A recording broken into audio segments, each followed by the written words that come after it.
What if the Bloodline's greatest power move isn't about dominance, it's about bloodline? Here's the wild part: Zilla Fatu joining Roman Reigns' empire in 2026 could fundamentally reshape WWE's biggest story. If you haven't subscribed to WWE Express yet, now's the time. Hit that subscribe button and ring the notification bell, because we're breaking down why this family connection might be the most intelligent narrative decision WWE could make right now. Let's go. The Bloodline saga has been the backbone of WWE storytelling for years. Roman Reigns established it as an unstoppable force, a faction built on family loyalty and tribal dominance. But here's what makes professional wrestling narratives so compelling: they evolve. They transform. And when they do, they shake the foundations of everything we thought we understood. Zilla Fatu represents something the Bloodline desperately needs in 2026: generational continuity and fresh physical dominance wrapped in authentic family legacy. Think about where the Bloodline stands right now. Roman Reigns has weathered betrayals, alliance shifts, and the constant pressure of maintaining his position at WWE's apex.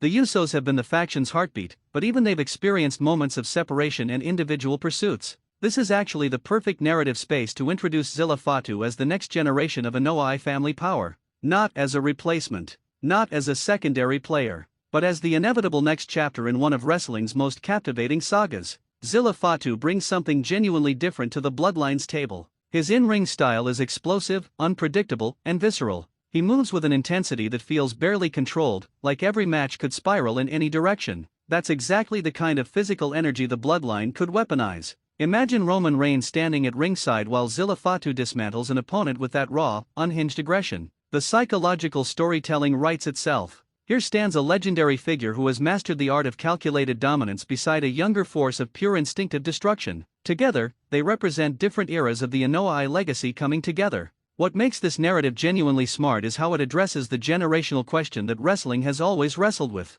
How do you pass the torch? How does greatness transfer from one generation to the next? The Bloodline could answer that question by literally being a story about bringing the next Anoa'i into the fold. Zilla Fatu isn't some random recruit. He carries the family name. He carries the family expectation. The emotional weight of a character deciding to fully commit to the Bloodline after potentially exploring his own path. That's premium wrestling storytelling. Roman Reigns' character evolution has been remarkable because it's never felt static. He's been the tribal chief, the ruthless aggressor, the calculating mastermind. Adding Zilla Fatu to the equation creates fascinating character dynamics. Does Roman see Zilla as a protege who needs guidance? Does he see him as an equal force finally joining what should have been inevitable? Does Zilla have hesitations about entering an organization with such a heavyweight legacy attached to it? These psychological dimensions elevate everything beyond simple alliance formation. The Usos' relationship with Zilla Fatu joining the Bloodline is another layer of intrigue. G and Jimmy have been the faction's foundation. How would they receive another family member stepping into that inner circle?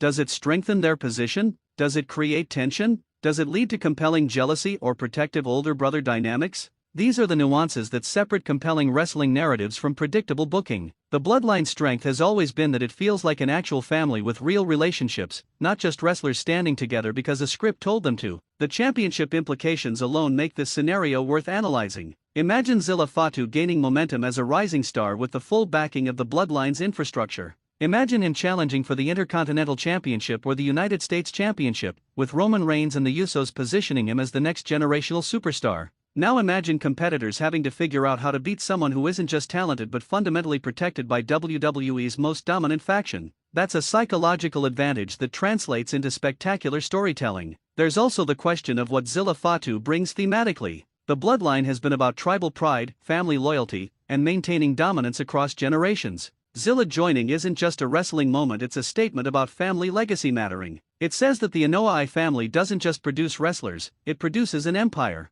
It produces dynasties. It produces wrestlers who are impossible to stop because they're literally connected to greatness. That's a powerful narrative through line. The timing in 2026 is actually perfect. This is the time when long-term storylines plant seeds for major payoffs. Is Zilla Fatu joining the Bloodline leading to him challenging Roman Reigns in a future WrestleMania? Is it leading to him and Roman becoming WWE's ultimate powerhouse duo? Is it leading to family conflict that tears the Bloodline apart from within? Any of these directions create compelling television. The beauty of professional wrestling narratives is that they don't have to resolve immediately. They can build. They can breathe.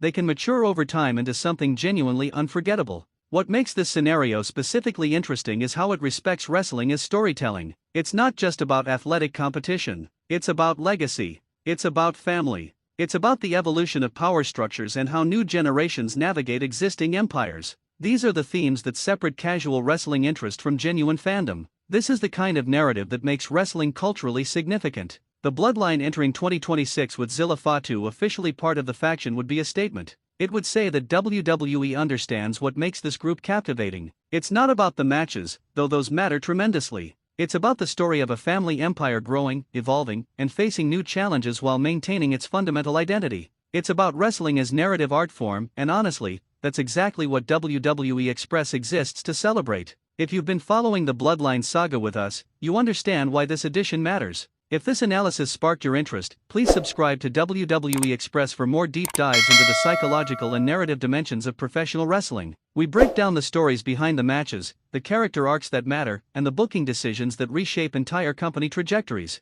Hit that subscribe button and join our community of wrestling fans who appreciate the art form behind the spectacle. We're WWE Express, and every storyline connects. See you in the next one.